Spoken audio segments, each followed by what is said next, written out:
Hi everyone, সবাইকে good morning.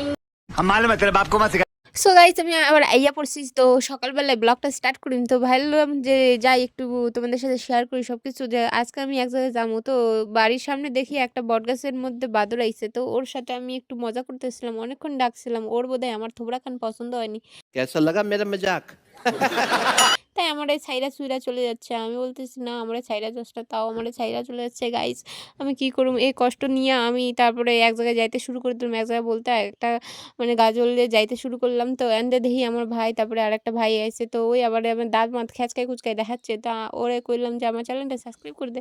তো ওই আবার বলতেছে আমি পারুম না। তারপরে তাও আমি ওর ফোনটা নিয়ে সাবস্ক্রাইব করে দিয়েছিলাম। তারপরে ওই আবার ডিসলাইক আবার আনসাবস্ক্রাইব করে দিচ্ছিল। গাইস, এই কষ্ট নিয়ে আমি ওর সাথে একটু মারামারি করতেছিলাম। ভাই, যে তুই আমার ভাই হইয়া তুই যদি আমার কষ্টটা না বুঝিস, তাহলে পাড়া প্রতিবেশী আমার আমার ইনস্টা ফেসবুকের মানুষগুলা কেমবাই বুঝবে বল?